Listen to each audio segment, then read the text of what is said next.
Namaskar, my name is Poonam Gulalia.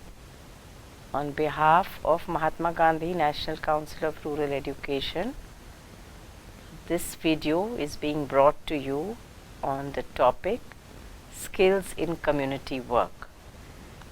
So, we do know and understand from our classroom teaching, from our theoretical knowledge, and from the inputs which we are getting in the course of our social work profession, that there are various kinds of communities and that working with communities is taught as a core paper, as one of the primary methods of working with people.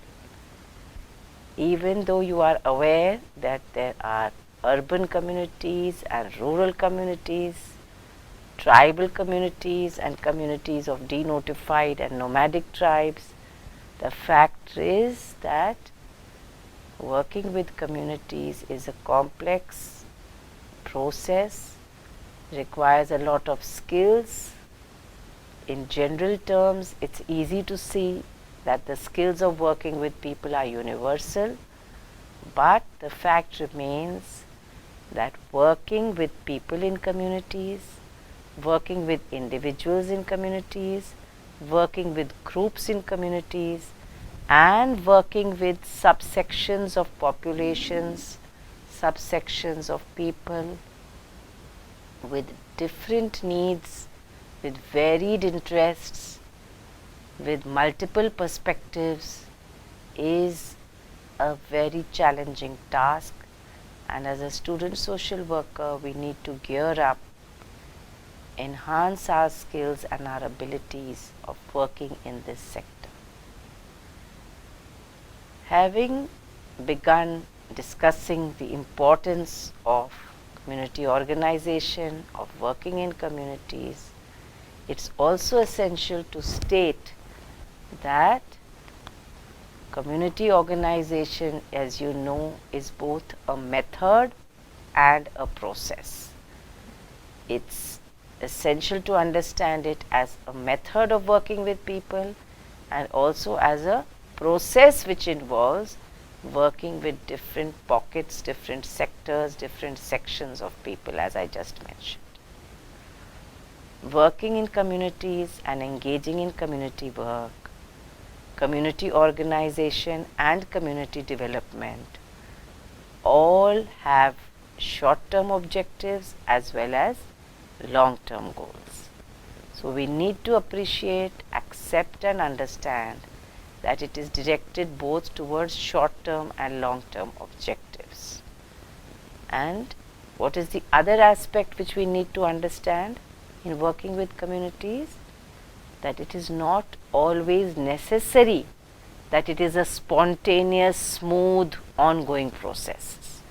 There could be hurdles, there could be pitfalls, there could be drawbacks, there could be need to retrieve our steps, there could be spaces where we might experience conflict or difference of opinion or not such a welcoming attitude or doubt, apprehension from some of the community people.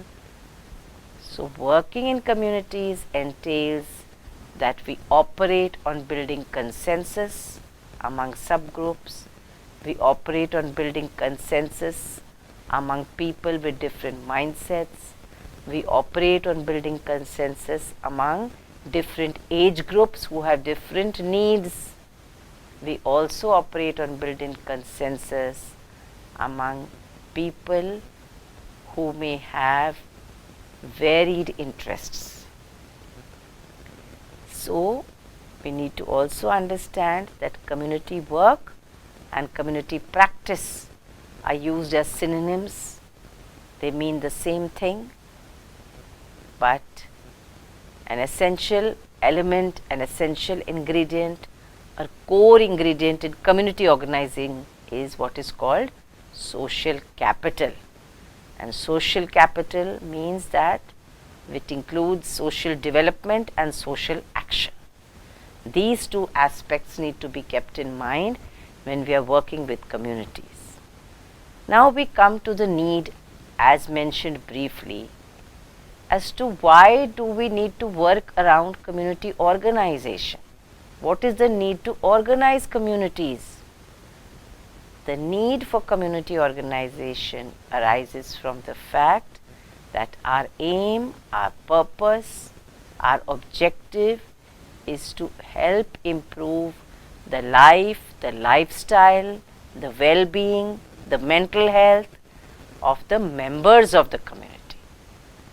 The approach is to enhance human rights, to advocate for a community of interest, also to enable them towards human, social and economic development. In this context, program planning becomes one of the needs which will emerge as part of community organizing work. Another need is our approach as a helping profession to work towards social justice. This, clubbed with human rights, also entails that it requires us to engage in political and social action when required. Social action as a skill and as a component of learning for the profession is dealt with in a separate video, but it is important to explain it here as an integral part of community work, as an integral part of community organization. Also because some organizations which are working in the field, which are working in the community, are using advocacy and social action as a method of working in the field. That is the mission with which they are working in the field.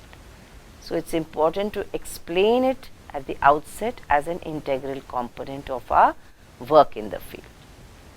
What then do you think are the assumptions which we make while working with communities? And what are the basis for social workers to engage with communities? What are the strengths which social workers bring to community work? This is important to address in this video at this juncture. So it would not be wrong to say that one of the primary assumptions with which we work with people in communities is that communities and the people who stay, belong, reside in these communities have the capacity to deal with their own issues, problems and challenges. The residents of any community have an inherent potential and an integral capacity to want change and to bring about change where required. The third assumption is that people can and should participate in making and adjusting to the change that is required. The fourth assumption in working with communities is that change in community living is self-imposed. They themselves are responsible for bringing about or not bringing about change. The fifth, of course, is that a holistic approach is required in working with communities. The sixth is that cooperative participation and action, cooperation, collaboration and participation are integral to working with communities. And last but not the least, communities of people need help in organizing themselves to deal with their needs, to address their issues and to come to terms to what is required in enabling them to move ahead.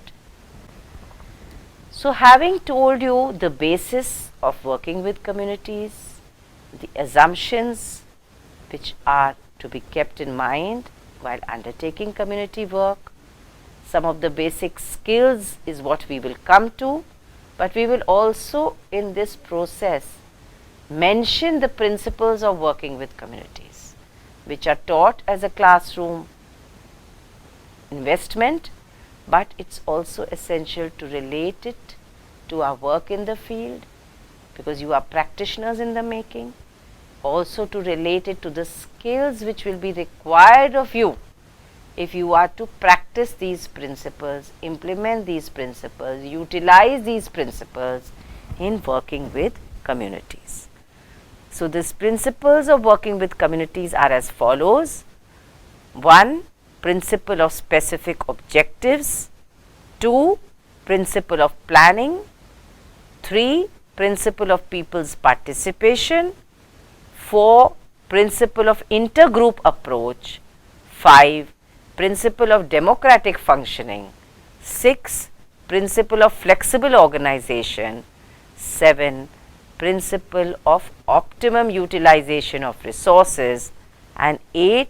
Principle of cultural orientation. We will not be going into the details of discussing these principles, but reference to these need to be made here because of the skill component which is required in working with people, in planning, in organizing, in stating objectives, in achieving objectives, in taking participation of people, in adopting an intergroup approach, in using democracy as a way of functioning, and also in optimum maximum utilization of the resources, men, material, money and other resources which are available for our work and for their welfare. So, in this context, stating the principles in this space becomes essential. Having given you a background of community work, community engagement, need for working in communities, the assumptions and the principles which are valuable in working with communities, we now come to the stated steps in community work. Before stating the steps, it's important to understand and appreciate that although these steps are incremental in nature, are a step-by-step narration of the requirements, it's possible that organizations, when they are working in the field, you as a student social worker, when you're engaging with these organizations, you might be making an entry into the organization or into the community which is adopted by these organizations for their work at any given point in time. So, it's possible that when we state the roles as follows, when we state the steps of working in community as role searching, or as enlisting people's participation, or as developing a community profile, needs assessment, prioritizing needs, and I go on with a pause, it is possible that you enter the community or the organization or the life of the community as a social worker when need assessment is taking place, or when needs are being prioritized, or when problem analysis is taken place. So, the narration of these steps and the understanding of you as a budding professional is important for you to understand the bigger picture, the minimal steps which are undertaken in community work, your entry or exit as a social worker at which point in time, and your value in contributing to this process, in learning from this process and enhancing your skills in this process accordingly. So, I am going through the steps again, but finding it necessary to explain to you that it is just not a narration of the steps which is important. It is just not your understanding that step 2 comes after step 1, but your understanding has to expand to believing and comprehending, enabling and analyzing your entry and exit, the process which is followed, your contribution in the process, and also to be able to see the bigger picture in the long run. So, going over the steps now, the first step is searching for the role, the second is enlisting people's participation, the third is developing a community profile, the fourth is need assessment, the fifth is prioritizing the needs on the basis of that assessment which has been undertaken, sixth is analysis of the problem or the situation or the issues or the challenges which have emerged, 7th is formulation of achievable objectives. 7th, development of confidence of the people. 8, finding alternatives, plan B, plan C in case plan A doesn't work out. 9, developing a plan of action. 10, mobilization of resources. 11, implementation of the action plan. 12, evaluation of the program, project, or the assessment of what has been undertaken. 12, modification in case required in the plan or the program based on the feedback you have got in the evaluation. And last but not the least, developing a collaborative attitude among the people to achieve what has been finalized through a democratic participatory approach. So, given these steps and having stated that your entry, exit, stay in the field, in the community, in the organization could be at varied points in time, it requires your adaptability, your skill in learning, and your skill in enabling the process of community work accordingly. In the process of enabling the community work which you are undertaking along with the organization or on behalf of the organization, the roles you play as a student social worker or as a community organizer could be one of these stated roles. It could be one or more of these stated roles which we are coming to now. It also means that as a student social worker or as a community organizer, you could be playing overlapping roles. You could be a communicator, an enabler, a collaborator, a consultant, a facilitator, an innovator if required, a catalyst, a mediator, or an educator. So, you could be a communicator and or an enabler, you could be a communicator and or a collaborator and enabler. There could be many permutations and combinations of these roles, and these are only some of the 9 roles of a community organizer. There are many other roles which we play in due course of time, but even if at the outset or at this juncture you understand the importance of these 9 roles, the value of these roles, the meaning of performing these roles, and learning the necessary skills related to these roles, it is valuable for your onward journey. So, communicator means we need to have the skills of communication with different sectors of people at different points in time for different aspects of that community work. Enabler means it may seem very simple that I just have to enable them, but enabler could be in the form of enabling your team in the organization, enabling the people in the field, enabling your co-worker, enabling a conflict of interest to be resolved. An enabler could function in collaboration with also being a mediator. You could be an educator and a consultant. You could be collaborator and a facilitator. So, all these roles need to be understood and discussed with your mentors, with your facilitators, with your supervisors as you go along in the fieldwork journey, in working with organizations, in working with communities, in engaging with community work. So, having given you a background, the bigger picture, the step-by-step approach, we come to a little more understanding of skills in community work. So, one of the basic skills which is talked of and which we tend to take for granted, we think it's very simple to follow, is relationship building skills, also called rapport building skills. Relationship building, as mentioned earlier and in other videos as well, involves a lot of different subparts.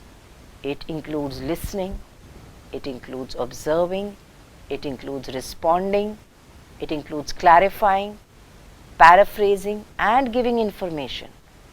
So relationship building, other than being a two-way process, involves a lot of self. So our self-awareness is essential if we need and if we are going to have good relationships with different kinds of people in different pockets of society. I am repeating, it includes enhancing our listening skills, observation skills, responding skills, clarifying if we are unsure of what we have understood, paraphrasing so that we have understood correctly what is being told to us, and providing information and sharing information. This becomes all a capsule as an integral component of what we are calling relationship building skills. The other important segment in skills in community work is known as problem solving skills, issue resolving skills. This includes identification of issues, being able to assess them appropriately, collecting data, planning and intervening. So problem solving skills or resolving issues doesn't mean directly going head on or bang on or just jumping on to resolving issues. It entails prior work. The prior work includes identification of issues and identification of issues correctly from the point of view of the communities with we are working. Assessment and data collection from their point of view, not from our perspective. Planning and intervening in such a way that it is beneficial, useful and worthwhile for them to take forward. The third important component in working with communities in relation to skills is known as professional skills. Being a professional and garnering professional skills includes recording or report writing, time management, teamwork, advocacy and research. Sometimes students deal with research as a separate component, community work as a separate component, recording as a separate component. Here we are enabling you to understand that these 5 subparts of recording, time management, advocacy of the work that you are doing on behalf of the organization, advocacy of the needs of the community people, teamwork and undertaking research on aspects which you may not be knowledgeable about, all become integral to what is called as professional skills.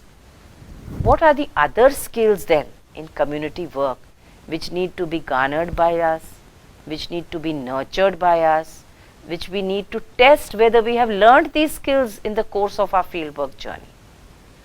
These skills, though stated in classrooms, but need to be practiced and tested in the field.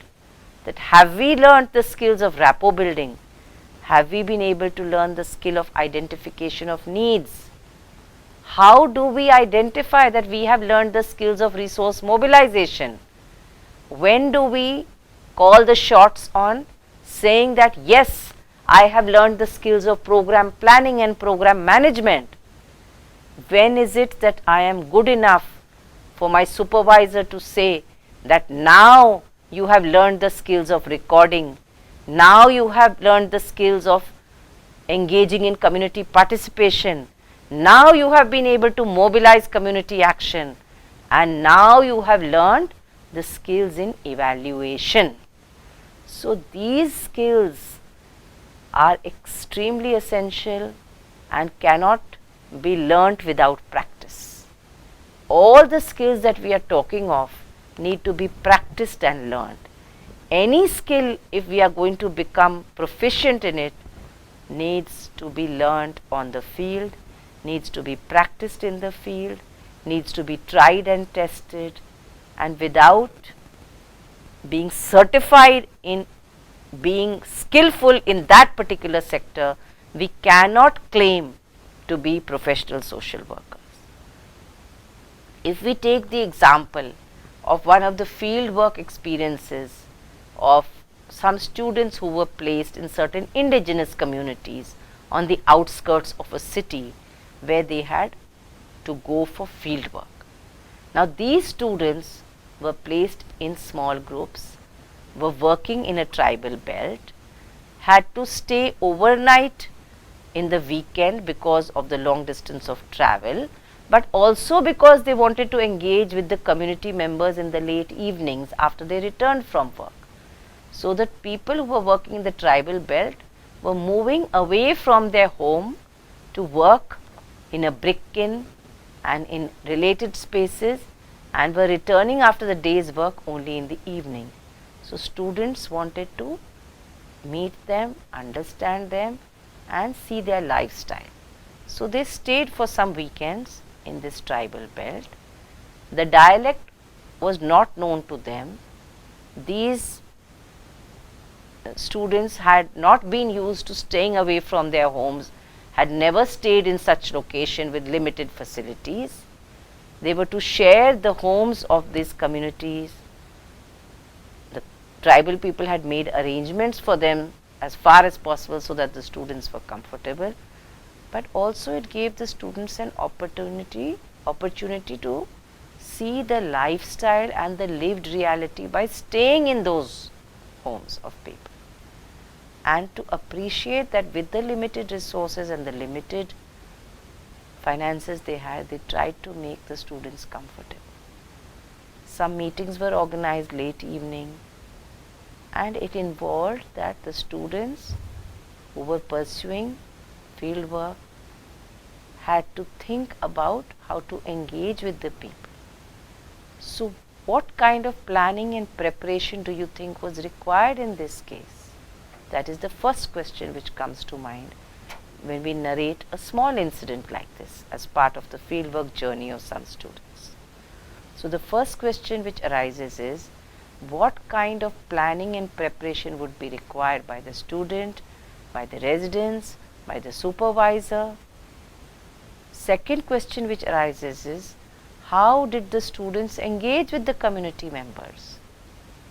And the third relevant question is, what skills would they need to learn to be effective community workers? So if we take some such example and give you 3 questions to answer as a practical exercise, if you narrate your own fieldwork journey, share it with your peers and your supervisors, ask similar questions to yourself, see what answers you get and then discuss it. Maybe you will be able to analyze, understand and reflect on whether you are learning the required skills of working with people in the community.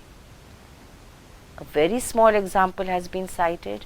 You would have many more examples from your fieldwork journey which you can use and which would encourage you to use to ask related and relevant questions, so that the skills which we are attempting that you learn as upcoming budding professionals are garnered by you, we are able to nurture you in the right direction, and you are able to use the space in the field for effective skill building. Before we close this video, it's important to flag that we are talking about communities which are either in the vicinity of your fieldwork, which have been adopted by organizations which are working in the field, which are accessible to you. Now they are called offline communities because of the 2 years that we were online. So there are communities which are online as well. What of those communities? Can we define our approach of working with communities? There are communities of students. These could be online. There are traditional communities which are offline. There could be gated communities. There are ethnic communities. There could be caste communities, and there could be business communities. So when we work with communities, when we talk of community work, when we talk of working in the field, let us understand the definition in a wider context, in a larger context, and in a more comprehensive way, so that we don't confine our understanding but also learn the skills of working online, on working in a hybrid mode, on working with communities not only with a limited geographical space but with others as well, and appreciate that communities could be defined differently, could operate differently, and could be seen and understood differently. So, the skills of working with different kinds of communities would also need to be understood by you in due course of time. For now, we would like to thank you for being patient and making it possible to engage with us through this video. We wish you all the best, and we really hope that you are able to utilize these learning opportunities and are able to complement it with the learning in the field to become a practicing professional. We wish you all the best, and we are sure that you will do justice by engaging with the field and with the profession in a passionate way. All the best. Thank you so much.